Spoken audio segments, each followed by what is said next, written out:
Welcome to the Tech Savvy Professor podcast, which features two faculty members who love tech and love making it part of their work. I'm Marty from Kent State University. And I'm Eric Perry from Divine Mercy University. So, Eric, we kind of decided the last show that we were going to talk a little bit about effective ways to do media presentations. Right. And particularly thinking about the death by PowerPoint stuff that we're probably most people are familiar with, but we thought it was good to kind of do that review anyways. And I teach a class on Monday nights, Advanced Theories, where people are doing sort of mini presentations on different kinds of approaches that historically have been around. So things like provocative therapy, things like primal scream therapy. And so the students are involved in doing presentations. And there's one student who writes everything out on their PowerPoint and reads everything off their PowerPoint really fast. And I don't know if it's anxiety. I don't know if it's they get the content and then they don't spend enough time with the content that they can't just talk about the content. So there's lots of teaching errors in this and construction errors in the process. And I struggle with wanting to say something about it. At the same time, that's not what that portion of the grade is based on. Maybe I should change that in future attempts in doing the class, that we need to get better at teaching our professionals how to make professional presentations. Yeah, and I think there's a link there for sure. Students need to know, even master's students, let alone doctoral students, they're going to present at some point in some fashion. The agency I'm at now, I do some telehealth and we do clinical case presentations, and part of what we use is PowerPoint. And I think, starting with what is this tool used for, right? It's not a Word document. So what do you use PowerPoint for? And it's really a presentation aid. It lets you get the opportunity to put things up that are going to help guide the presentation. So I think there's always some confusion about, and there used to be like really finite rules around this, 3 bullets, no less than or no more than 9 word bullet. And I think some of that can be flexed and adapted depending on what you're doing. But it's not intended to be a teleprompter or to have your entire kind of presentation verbiage there. So I think some folks just struggle with it. I always debate when I'm doing PowerPoint presentations. First of all, you want to see good use of media and presenting something. I go back to Steve Jobs and looking at some of his presentations, which weren't clouded with a lot of stuff. They didn't have JavaScript banners coming across. They were consistent in their style and in the font that they used. And he basically told a story around the points where they got as they came up. He didn't read the points. And so for me, there's also a part of the reveal, because for this student that I just described, everything goes up on the slide. So I can read it in about a third of the time that they can, and I'm checking out after that. So shorter text where the person actually has to teach and have those bullets come up individually. So it's a reminder for you on what you teach next, but not a statement of a statement of completely what you have to say. Well, and I think that kind of covers both points.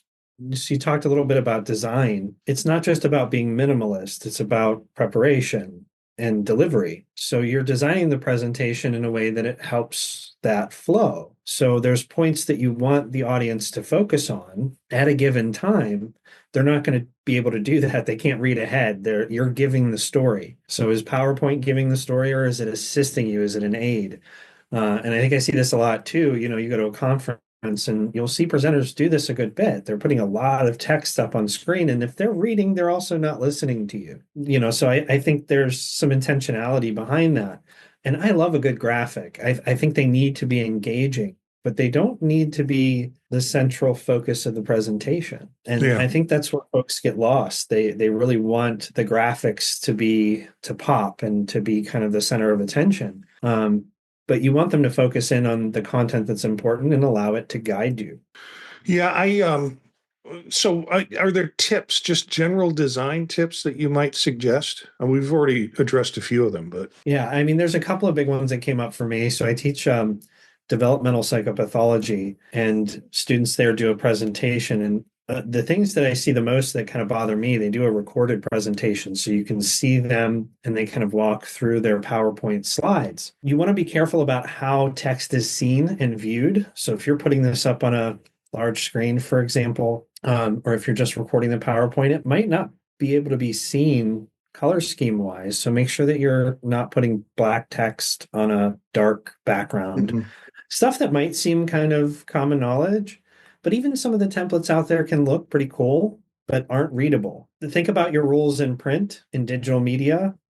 You really want to use a serif font for printed things and a sans serif font for things that are digital, are going to be read digitally. So most of the time, to make it readable, make it easier, you want to use that sans serif font, something like Arial instead of Times New Roman. So Yeah, and color what we scheme mean by matters. serif, if you can quickly identify the ones with the little tails on it, or Yeah, when the edges kind of flare into a point, that right. those are serif fonts. The sans serif fonts are kind of those bold, direct, and no additions on the ends of the thing. So it makes it visually easier to read, Mhm. particularly when it's on a screen. Right. And your audience, you want it to be accessible to them. And sometimes there's those really creative, cool fonts that you might pick that don't really fit either category. They're probably not appropriate for the Yeah. presentation. They might be neat for a heading or something like that, but be intentional about what you're picking there, design wise. I think the other consideration I see a lot is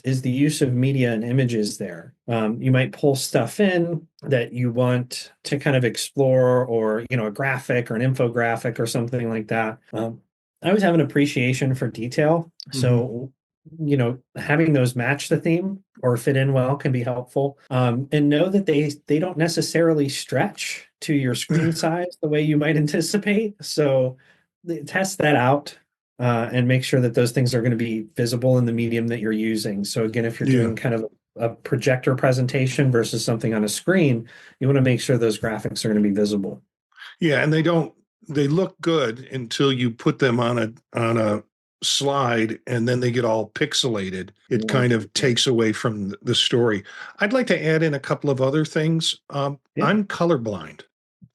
So I struggle with some of the color combinations that people use. And you mentioned you don't want black text on a dark background. But there are also other kinds of red green options that I have a real difficult time discerning with.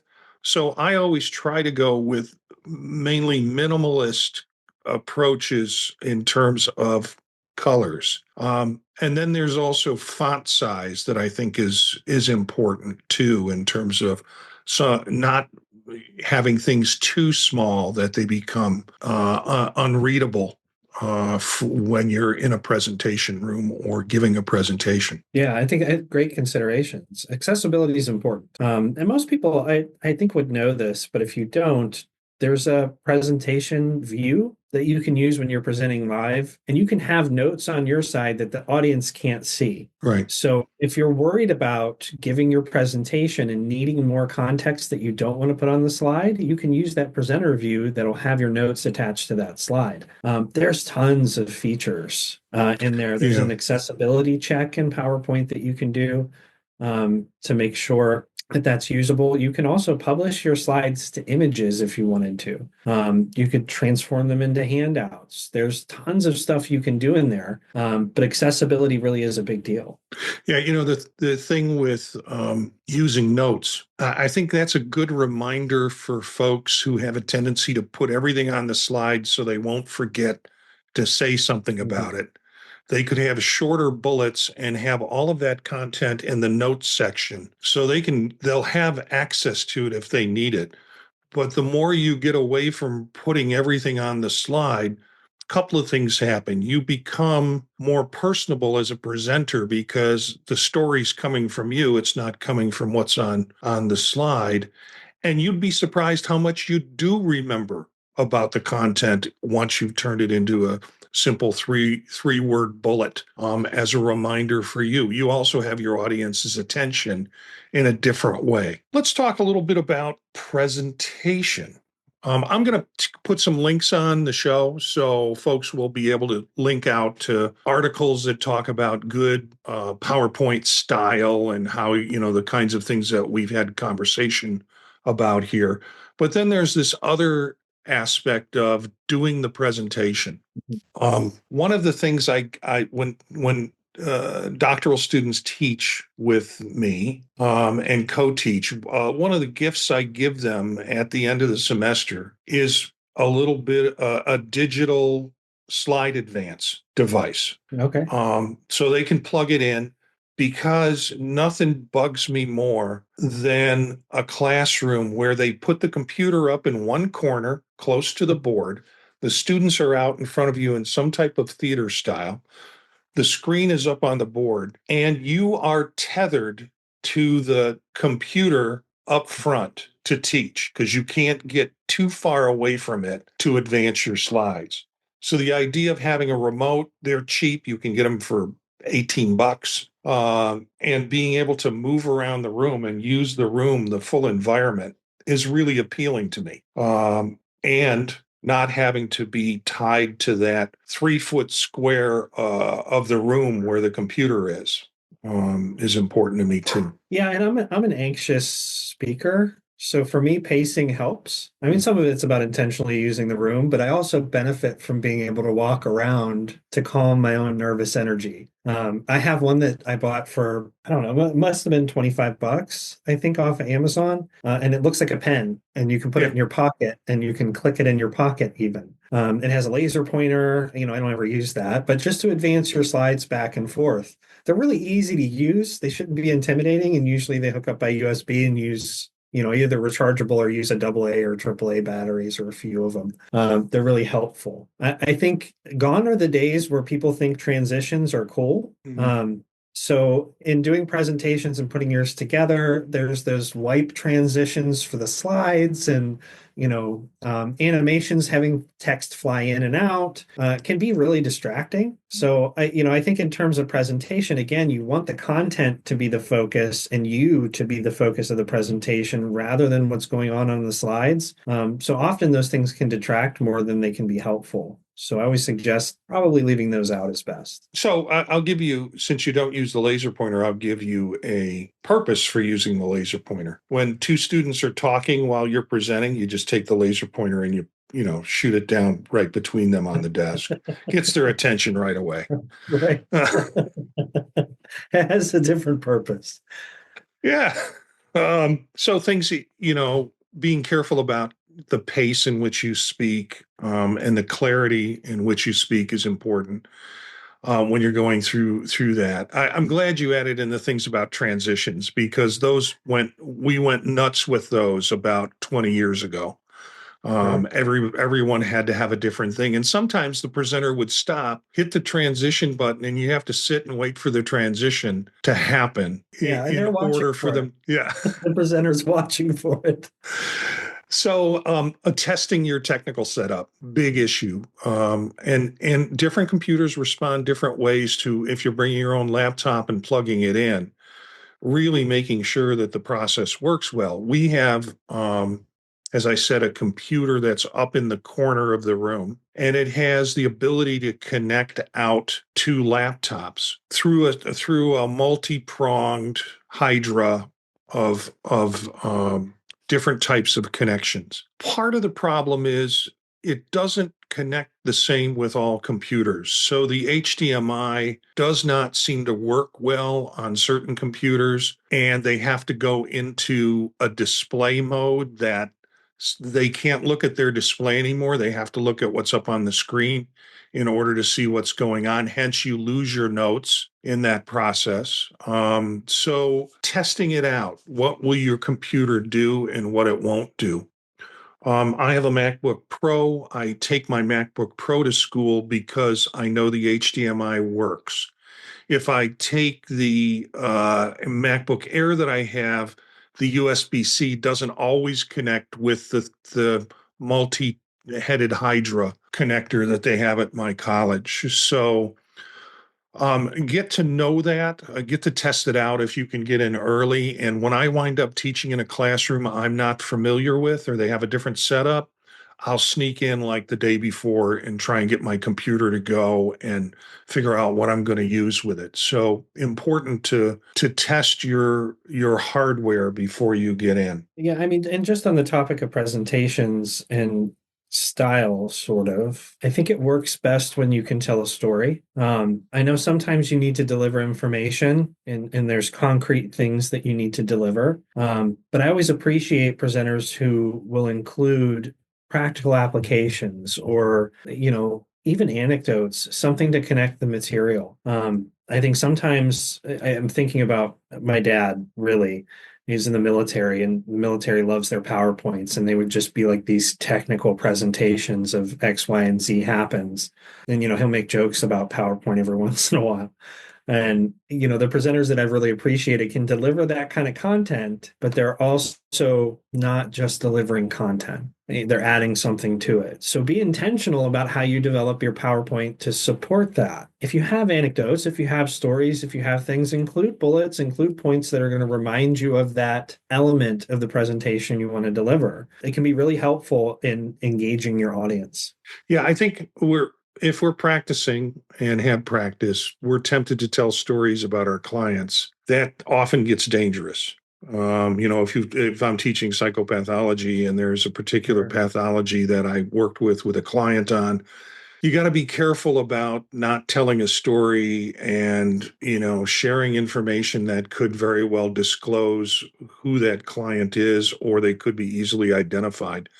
So I think that's the first go-to that many people, when you say tell a story, go to. But there are other ways you can do it. You can create case examples and then make that part of the discussion and make that part of a real interaction with your audience. And to the degree that you can put that information up on a slide without getting too text heavy, it gets the audience a little bit more engaged, and it makes the story a little bit more anonymous than pulling from your own experiences. Yeah, I was even thinking about, because you were talking about theories earlier and the drama that played out between Freud and other theorists, right? Was always really interesting to me, and how these schools of thought developed and the kind of, back and forth between some of these theorists. So there's story that can go along with the facts. Yeah, you need to know who Freud was and what he did and, that kind of historical context. But it's also cool to learn what the interplay was between some of these early theorists and really the animosity that existed between these schools of thought. So I think there's ways to bring the material forward can be helpful in that way, but it's a good consideration for clinicians. Be mindful of your audience, be mindful of your clients if you're using things like case examples. Yeah, and how you speak about, if you're talking about different disorders, how you speak about those disorders and how that might reflect on your attitude about them or misattitude about what they are, or misconceptualization, or the fact that it could very well show that you're viewing the pathology and not the person, or you're placing the pathology on the person instead of being, staying with the person. Other ideas for the teaching process? I think the other consideration that I had here in my notes was about other media, and where other media lives, so to speak. If you're going to include it in a presentation, something like a video, a clip, something like that. And, I've seen lots of attempts to add video files to PowerPoint slides, and it can be pretty problematic. My suggestion is always to have it live somewhere else. Link out to it, make sure you have a stable internet connection, and that you can come back and forth to your slide between the media. It can be done. I've seen it done just fine, but I've also seen it work out really poorly, and cause a whole bunch of issues trying to load things like video files into a PowerPoint. Yeah, and the problem I think that happens is people are like, well, it worked at home on my live internet connection, and it was set up on my desktop and it worked fine. Now that I have it on a jump drive, it doesn't seem to work, and I can't figure. That's because all of this is relational, and it has to be set up in that same form of relations. I go back and forth on that. If I can download the media and put it on my device, one of the things that I run into all the time at the university is if I want to show something off of YouTube, got to get off first of all, my computer is not going to be the audio component. I have to go through the workstation. And that means I have to use the workstation computer, which is I have to then log into my YouTube account with, and I pay for premium so I don't have to deal with commercials. But if I don't pay for premium, as many people do, they're using the free YouTube, then your media is going to be interrupted every 2 or 3 minutes with a commercial. And so there's part of me that says if you can download that, put it on directly on the machine you're using, and you can go in and out of that, that's all the best. But yeah, there's a lot of moving parts when you're including video into a presentation that could go wrong. Well, and Marty, I'm cheap, but like YouTube is one thing I will pay for. Right. I Yeah. don't need ads there. I'm on there enough that that's worth the spend. The other consideration too is that your institution may block some of the videos. So if you want to make sure you can actually access it from a university connection, because I've seen that happen. And I've done some teaching in K-12 where you can't access YouTube at all. Yeah. If you want to show those to students. So, be mindful of making sure that you can access that and where a local file might be helpful. And I know it seems kind of silly to mention it, but explaining this a little further, you create the PowerPoint and you link the video to something that's saved on your computer, and then you put it on that flash drive. If that video doesn't go with it and is not linked Right. there in the flash drive, it's not accessible on another device. So you want to use your own device to present that will have access to that file. Yeah. It doesn't automatically kind of carry it with it.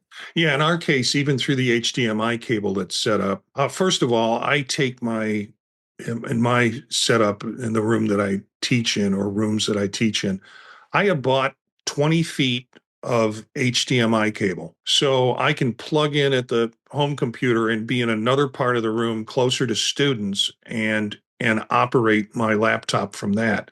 The reality is the audio doesn't go over to the workstation. So a lot of times I get stuck, or students who are presenting get stuck having the audio not coming from the workstation, but coming from their laptop.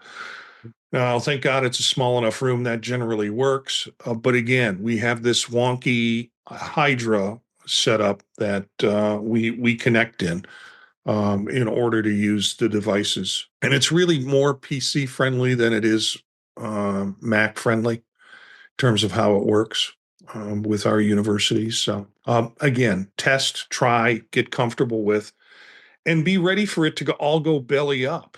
I mean, for lots of reasons other than the hard work that you've done, it could be that the PowerPoint or the media that you're using just doesn't work. So, what are you going to do in the classroom? What's your go-to next? And that's happened to me a couple of times. And a couple of times can't get the media to work through the workstation, can't get anything to go. And then at, early evening where most people have gone home, but we're still there teaching, trying to find someone to come in to fix whatever's going on with the workstation. That's going to take another 20, 30 minutes or whatever. And you've got to figure out where you're going to fill that space with in the classroom. So always have some type of backup, even if you do the lecture live without slides. Yeah, and I wasn't going to bring up the story from the last show we did. You went in and did the whole kind of pre-setup, came back, and nothing worked the way it did the night before. Sometimes you Yep. really just can't tell. So have a good backup in place and be willing to kind of roll with the punches. Technology is fabulous when it works. Yeah. Yeah. So hopefully our listeners have gained some ideas. I'll put some links directly into the show notes. So as you download the podcast or look at the podcast, there'll be some live links in there that will take you to articles and things online that might help you, that you could peruse and get some ideas and maybe use sort of as a benchmark for, is this presentation kind of fit these standards that they're suggesting in these articles. I found quite a few from Microsoft who were, trying to say, be careful with PowerPoint. This is how you use it. This is some other stuff. So I'll put some of those links together and put them in to the show notes for folks can have access. Anything else, Eric, on this topic? I don't think so. There's going to be a lot that we didn't talk about that you'll find by taking a look at the links. So take a look at them as you're listening to this episode or after you listen to the episode. If you want to be part of the show and you have a question, just email us at the podtalknetwork@gmail.com and we'll get to your question on air and maybe try to get an answer to you. Look for us on Spotify, TuneIn, Apple Podcasts, and all podcast servers. Our bumper music is from Philip Gross, Rast, from the Free Music Archive. Everything you need to know is at thepodtalk.net. I've taken all the shows and moved them into the podtalk.net so I don't have to mess with multiple setups and arrangements for the different shows that we do. Of course, there's Circular Firing Squad. Eric's a part of that we do on Sunday nights, that we do live. So you can join us on Sunday nights at 7:30 Eastern Standard Time every other week. And you can see the whole squad deal with questions live if you like to, or pick it up on any of your podcast servers that you have. I'm also doing one on spatial computing called Vision Profiles, which is about the Apple Vision Pro, and started one 2 weeks ago. We'll be doing the third show that's called Old Mac Gang, or OMGs. And it's really kind of Mac computing for senior seasoned citizens and issues they have to deal with. In terms of, and the kinds of things they're most curious about. The last show we did was on using your iPhone and AirPods Pro 2 as hearing test and hearing aids. So we're going to have more of those kinds of shows with the Old Mac Gang. But that's it for this episode. Thanks for subscribing to the Tech Savvy Professor.